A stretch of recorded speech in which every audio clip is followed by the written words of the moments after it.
tuned into Tampa Bay's RBLR Sports. Hi, hello, how are you doing? My name is Liz, this is JD, and this is RBLR Sun FC. Hello, good morning. We didn't have a game this week. I know, it's so boring when we don't have a game. Yeah, we had 1 week back, and now we're like, nope, take a break. But it's fortunate that we didn't have to compete with the Super Bowl, I suppose, maybe. True. I don't know. Great halftime show. Yeah, I mean, I didn't realize it was the Super Bowl until I was gonna drop something off, and then you were like, yeah, we're going to a Super Bowl party at 5. I was like, oh, that is today. I probably also wouldn't have known it was the Super Bowl, but we were invited to like a family function, so that was like, yeah. I am not keeping track myself, but I would have known if it was a Sun game, but it was not. So yeah. Mike and I spent the Super Bowl watching Fallout on streaming. Nice. Good. Yeah. Well, it's good. You should. How are you doing this week, leading up to the game? Not too bad. Maybe a tiny bit nervous, as I wasn't expecting DC Power to beat Sporting Jacks. Yeah. And it's not like it was a blowout or anything. Like, it was just, it was 1-0. But, like, Ashley Puerta missed a PK. Yeah. Well, we'll get into it. It was an interesting result.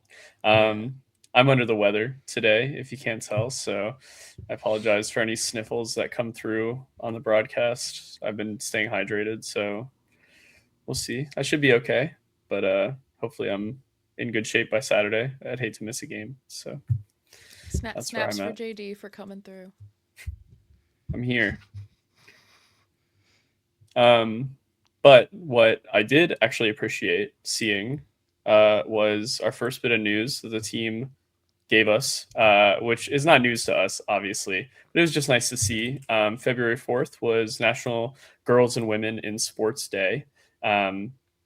We're a women's soccer league. Obviously, we're all about it in the league in its entirety. But specifically, the Sun, for one, is our local. And for two, they, at least in their article they posted about it, named themselves the only club across the NWSL and Gainbridge Super League with an all-female sports leadership team. So obviously our ownership has men in it, but president, sporting director, coaching, led by women. We love to see it. It's a very cool commitment to the idea overall. Is like, it's not just a league for female athletes.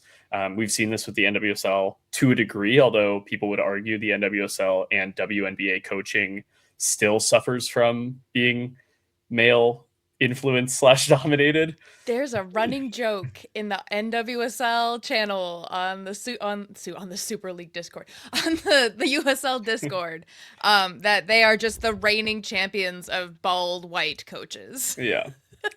Yeah. And I mean, there are hundreds of good male coaches that absolutely can coach a team.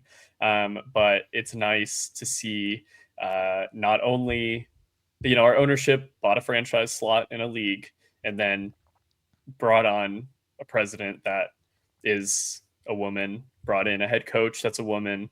And like, those things do make a difference, regardless of what you want to say about performances or how things are run or whatever. They've done a lot of really, really good things. So super great to see. Very appreciative of our team existing, and giving opportunities to, I mean, my ticket rep at the Rowdies became the director of soccer at the Sun. Like, that's like, they literally said, look, any women who want to move up in sports in Tampa Bay, it looks like they genuinely gave opportunities to women who she might have had to move somewhere else to get an opportunity like that. So the fact that it came to Tampa Bay for her, shout out Sam Ishii. But I was about to say, shout out Sam, we love her. Yeah. So I thought that was pretty cool that they shared that, and tooting their own horns a little bit, as they should, on a pretty significant day for our league overall. So, but that is also the only team news, at least to date, that we have. After our last game, going into this next game, there was talk of if we might have another signing. And then we also were like, well, we didn't get a signing that we thought we were going to get, but then she was still released from her previous team. So we don't know what's going on. Trinity, wherever Yeah, you are, that's hope that's you're who I having a good thought time. that's who's married to the other Cameron Lancaster. Yes. We figured Well, that out afterwards. they might, I think they're just dating, but yeah. Oh, But wherever she's at, not playing soccer right now, presumably. Hope she's having a good time. She was in Tampa yeah. Bay recently. We don't know.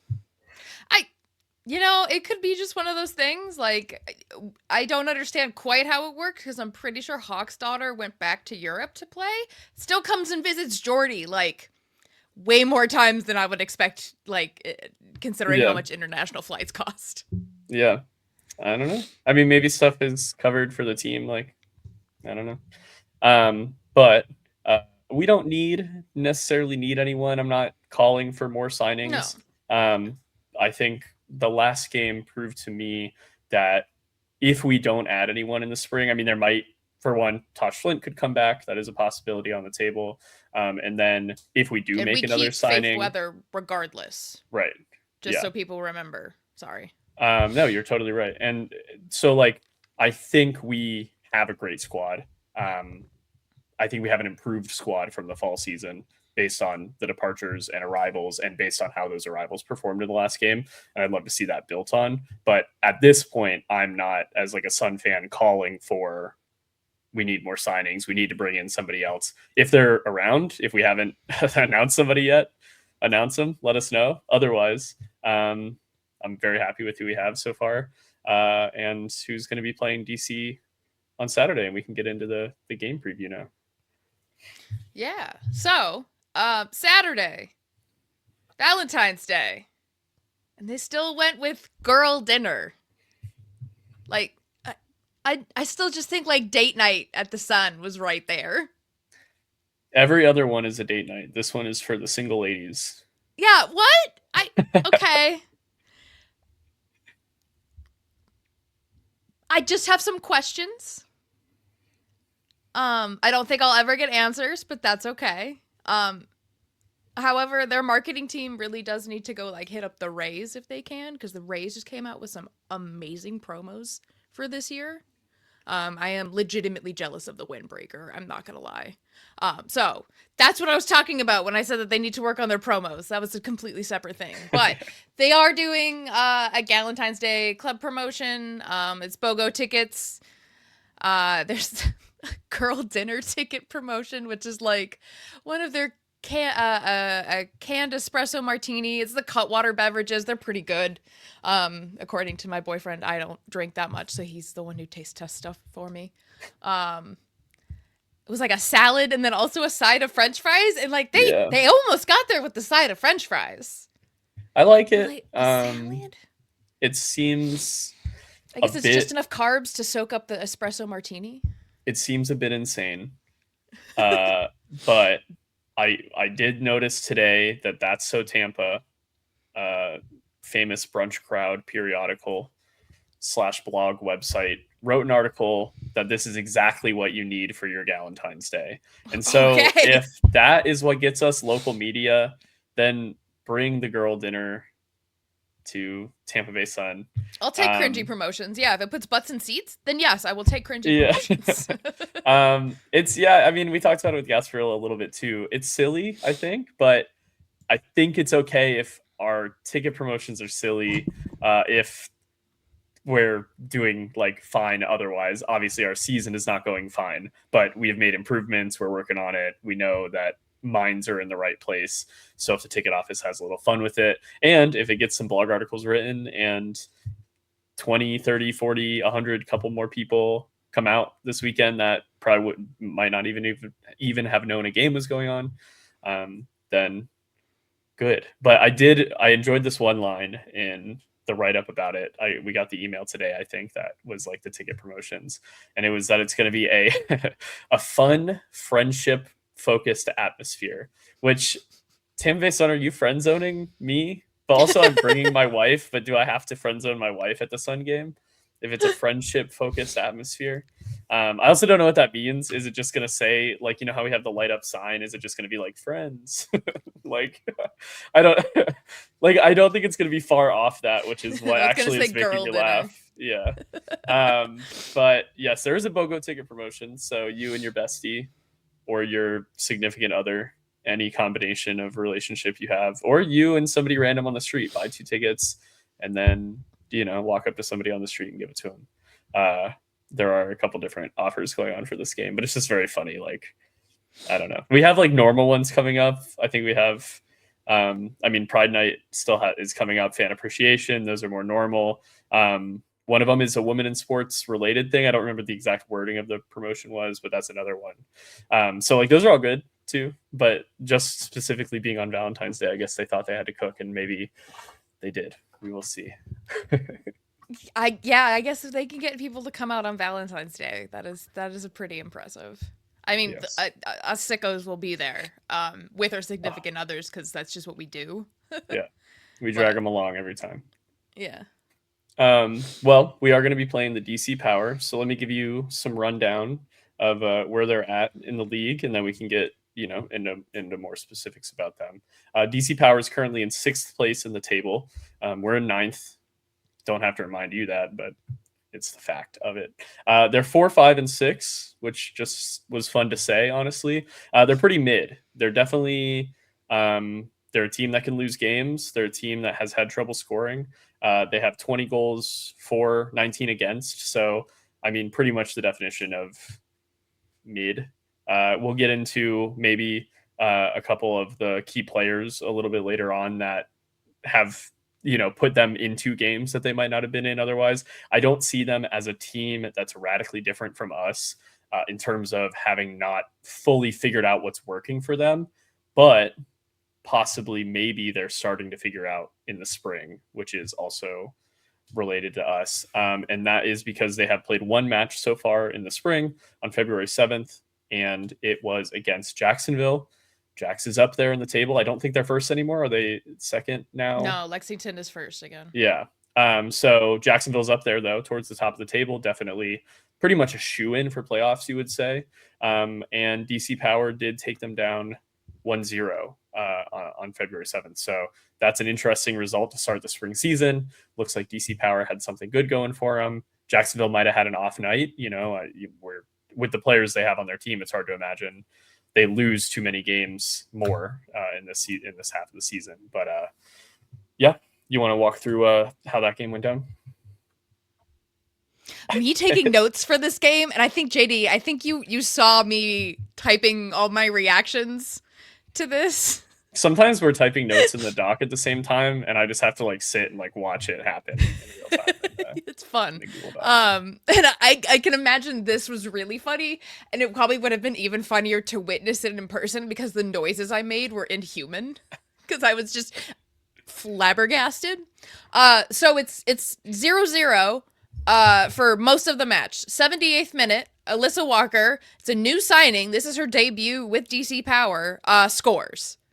On just Jacksonville being just kind of like lazy, I guess.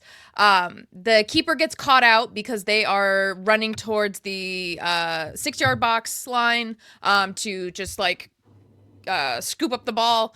They miss. And DC manages to pass it out to Alyssa Walker, who is completely uncovered.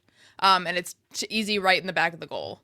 But then Ashlyn Puerta gets to take a penalty.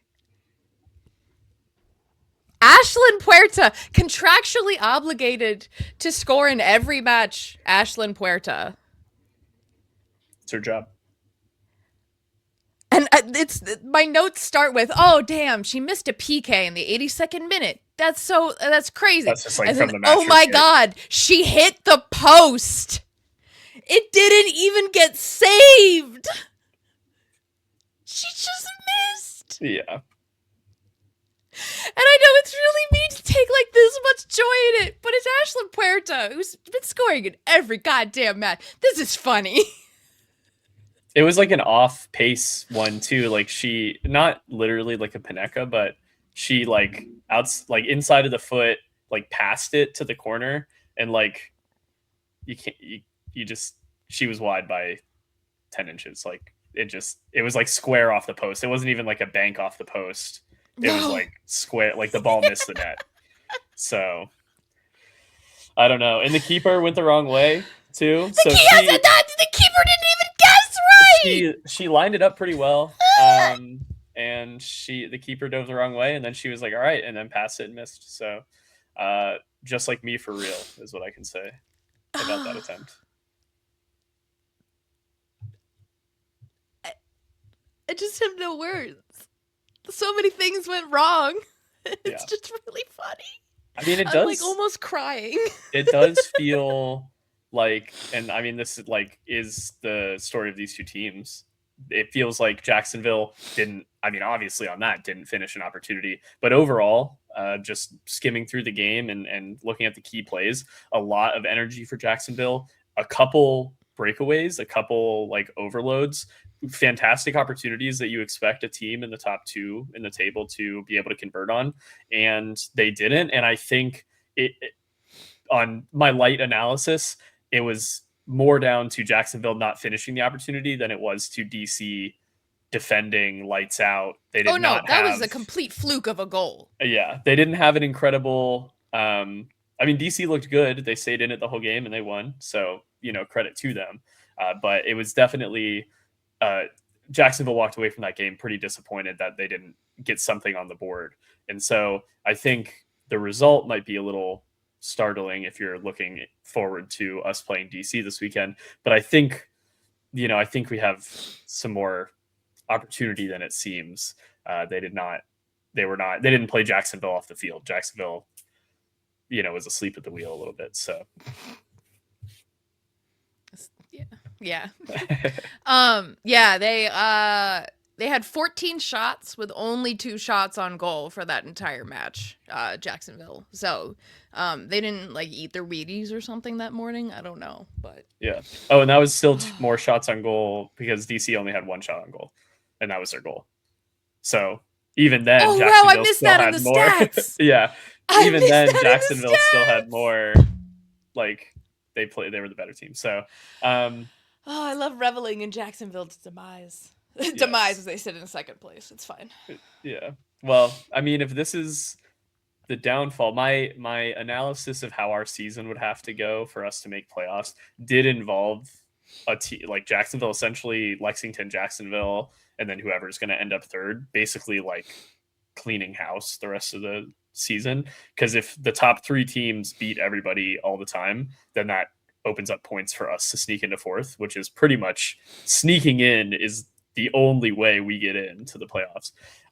So this goes against that plan that I had for the top 3 teams to take all the points, but we have our own opportunity. You make your own opportunities in this game. So hopefully we can convert on that. But I think that if you look at just that game, it was a fluke for Jacksonville. DC played a solid game, but I think we have some good opportunities in the matchups. I mean, we can start going through and talking about the different players that are available for each, and see kind of where our players match up to that and where we can find those opportunities. If you want to get rolling on, unfortunately, our mutual player, our first one. Well, just as a side note, Jada Bedoya, who, if you've paid attention to the league, she's been with DC Power, I think her entire USL career. That's where she started in this league. She is currently out with a knee injury in that last match. So not that I'm wishing for people to be hurt, but if she could be out for this match too, that would also be great. She's a great player, unfortunately. But first player on the DC defense who didn't start in the last match, came on in the second half, was starting for a while, is Paige. If you remember Paige Almendaris, but she's really wants to go by Paige, even though it has her last name everywhere. She played for us the entirety of last year. She was like a pillar of our back line, and was we don't know what happened. She wasn't asked to return, didn't want to come back. We're not really sure. We Got an just woke up offer. one day and saw that she was signed by DC. Yeah. Yeah. Interesting one. Wish her luck. Not on Saturday. Yeah. Yeah. I'm hoping she forgets everything about DSB's tactics. Just Saturday. They might be different now. She has different Yeah. players available to her. So This is true. Another player to keep an eye on is going to be Sydney Cummings. She is fourth in the league with clearances at a total of 91. And for reference, Henny is sixth with 87 clearances. yeah, I think the matchup with our offense and their defense is going to be an interesting one on Saturday. They're a team that keeps the ball. They can absorb pressure into the box, and that's where they'll gain control of it, either through a clearance like a header out, or just like physical blocking. So I'm looking for like Nacello in this game to keep like her ground game really strong. I mean, this is where we've scored both of our goals last week, right? Pretty much. So just keeping that up for Nacello. Obviously, she always does. I also talked about on the last show, like we have Nacello normalcy syndrome, where she's a stellar all-star player almost every match, especially going forward. And then we just kind of like forget and we talk about everybody else. So I do expect her to keep it on the ground and keep possession of it until maybe a shot or final pass to Parsons, Faith Weber, whoever ends up being up top, because that is not giving them an opportunity to cut us out, which has been a problem for us. We haven't found the connections. But what we saw last week with Fusco going forward, with Nacello going forward, and Parsons being on the end of it, there was one sequence where Faith Weber, towards the end of the game, had an opportunity to get on the end of one. She didn't turn her body in time, but she was positioned correctly.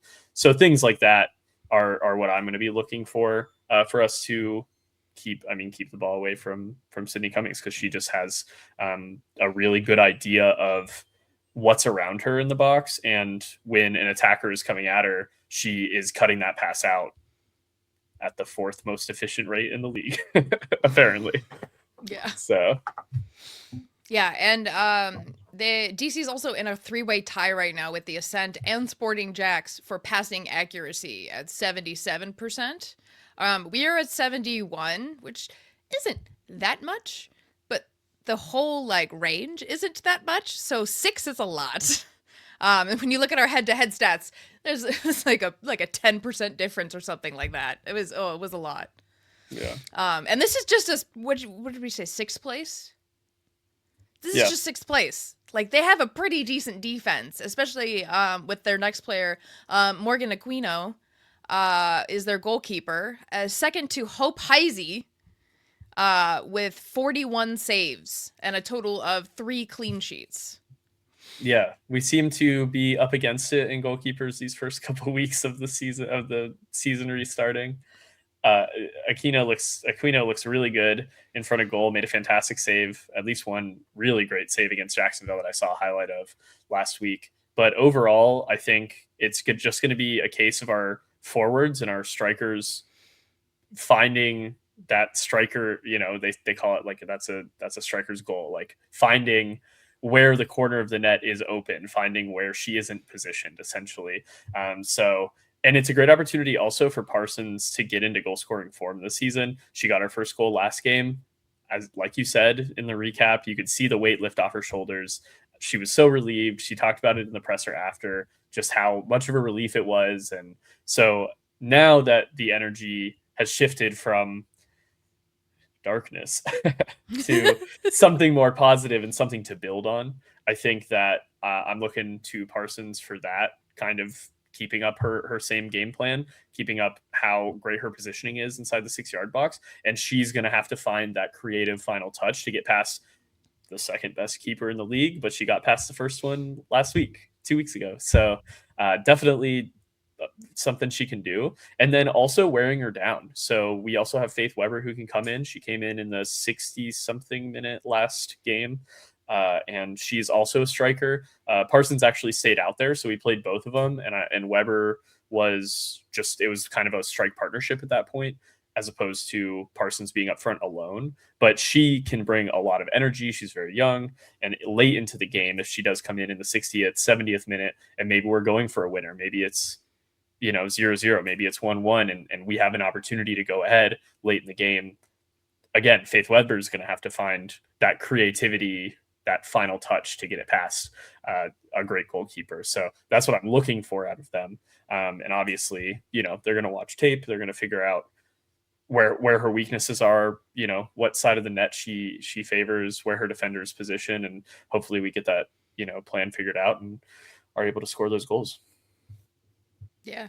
In their midfield, one of their biggest players of note is Emily Colton. She was on December's Team of the Month with Gianna Gorley, who we'll cover in a minute. But if you know Gianna Gorley, she played for Fort Lauderdale, and it was like one of Fort Lauderdale's worst loans possible, because for whatever reason, Fort Lauderdale did not want to play her last year. They loaned her to DC, and she's been with DC ever since. And she like, that's her home now. She is like the face of DC, except not really. It's Paige, because they feature Paige on, I think, every single promo. But she is like the face of the team at this point. Sorry, that's Gianna Gorley. But Emily Colton, apologies. Like I said, Team of the Month with Gianna Gorley. She is in a 3-way tie for 5th on chances created at 21. So she is going to be someone that we really, really need to contain.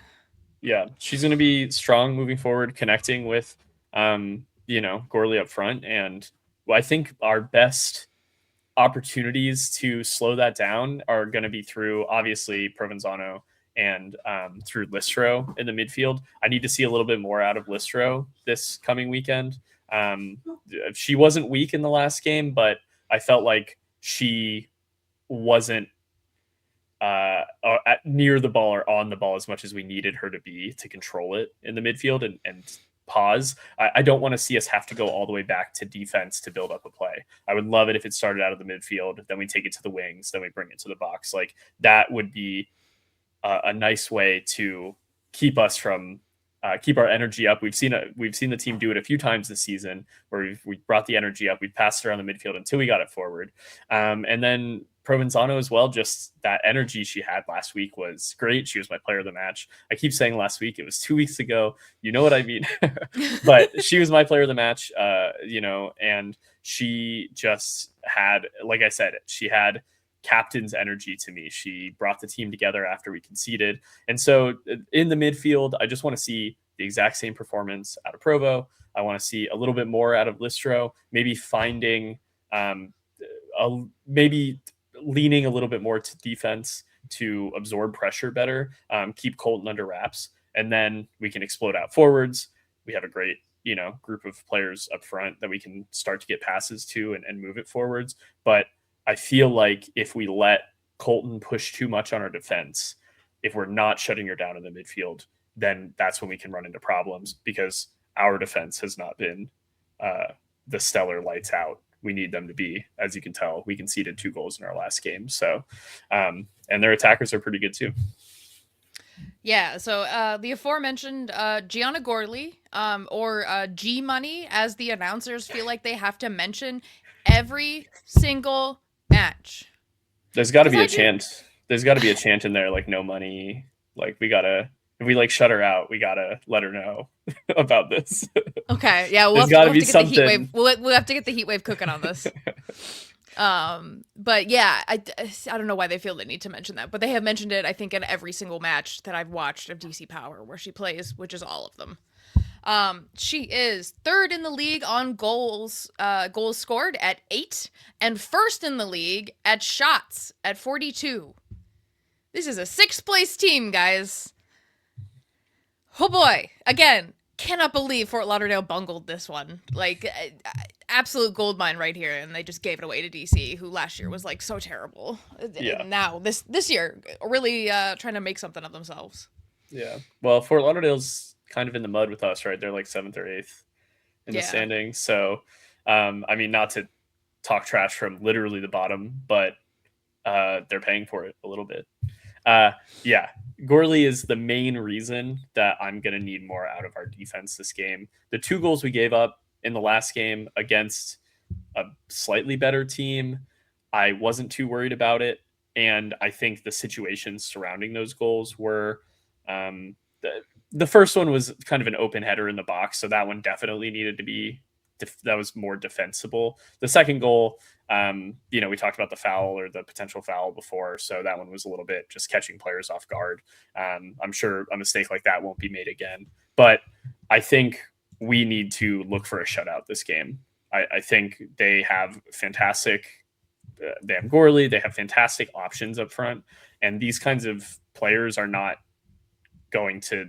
If you give them a window, they're going to take it. So I would really like to see specifically Brooke Hendricks step up more. I don't know what the exact stats were on last game, but I feel like that was one of her. I don't want to say worst performances, but one of her weaker performances in a Sun jersey. Fortunately, we weren't a hole at the back. We definitely kept them only to 2 when they could have had more opportunities. But it needs to be 0. We need to not let 2 pass this coming weekend. So I hope that Brooke Hendricks, is feeling it and finds some energy and watches some tape back. And, maybe the extra week break in the middle, she gets a little bit more mentally locked in, because I definitely need to see more out of her. And then also, do we know who our starting keeper is going to be? I mean, I feel like Beersley had no issues. So I want to say Beersley should get the start easily. And I think that is going to be the case. I think she just earned the spot and then had a fine game. She had a fantastic sequence of saves right towards the end. And like I said, the goals weren't exactly, they were defensive weaknesses. They were not goalkeeper weaknesses. So Beersley should get the start.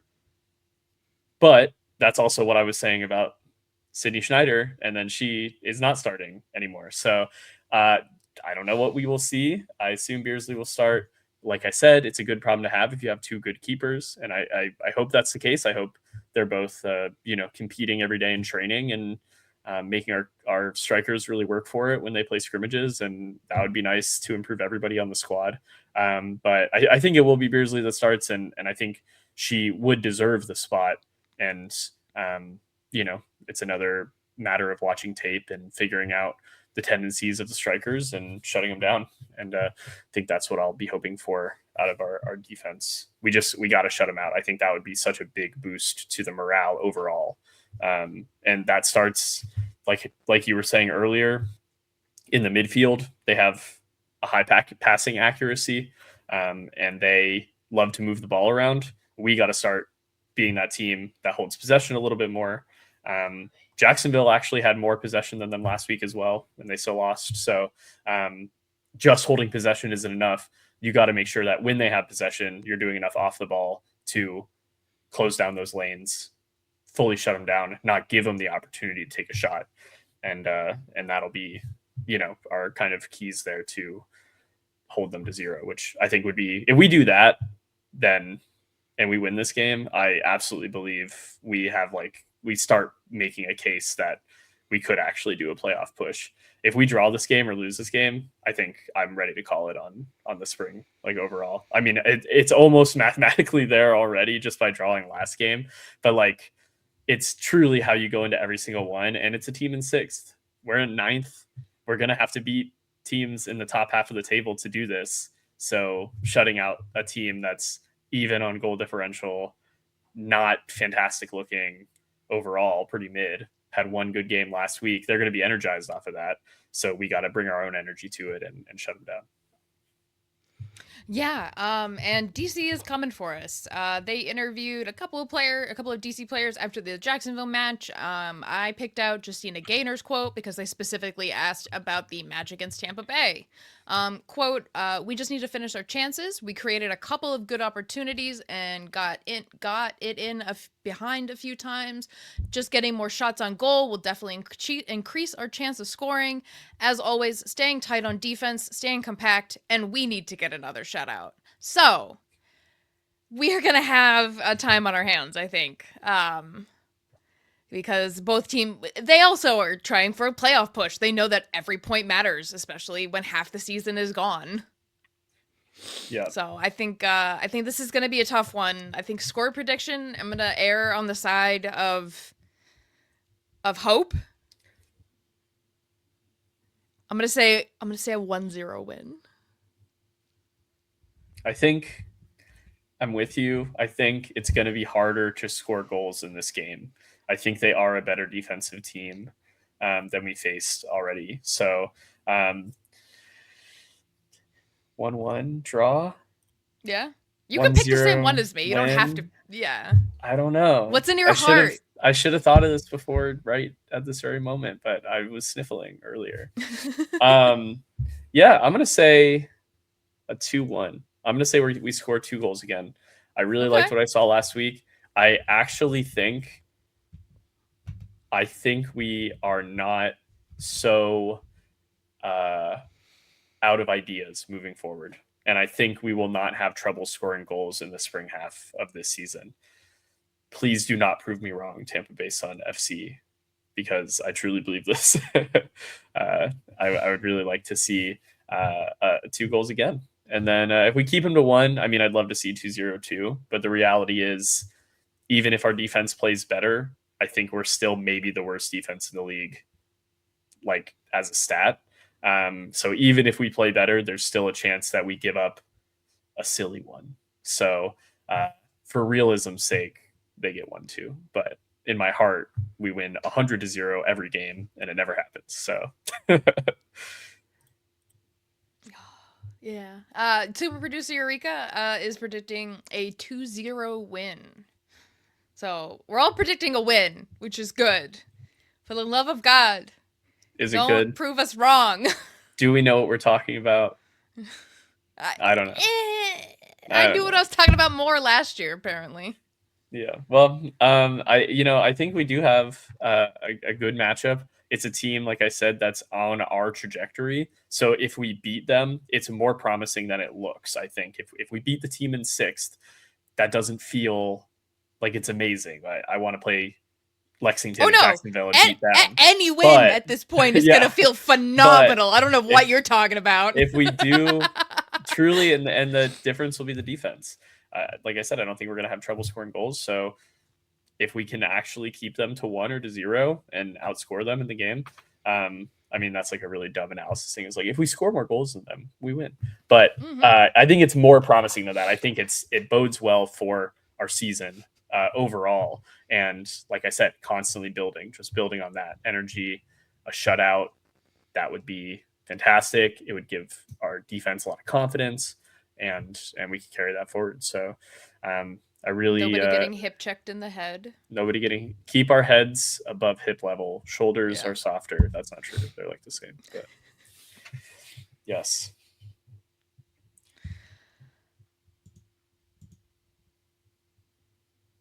I forgot what I was going to say, so I'm just going to say like and subscribe. We're at RBLR Sports on the YouTube and at RBLR Sun FC everywhere else. Make sure you follow and then like all our posts so that you never miss a thing. Also, if you go to the YouTube, you can see me laughing at the beginning of this episode, which is very, very funny. I'm not going to lie. Yes. Cut to the live reaction of Ashlyn Parto missing a penalty where the keeper dove the wrong way. It's just so good. And may many more happen. Oh God, please. Ashlyn Parto, come to the Tampa Bay Sun and never miss a penalty again. There you go. Yep. That's my insanely hot, brave take right at the end. I love it. That sounds good to me. On that note, I want to say that about wraps it up. Bye. Hey, goodbye. Thank you for tuning into this presentation by RBLR Sports. On your way out of the stadium, please remember to like and subscribe.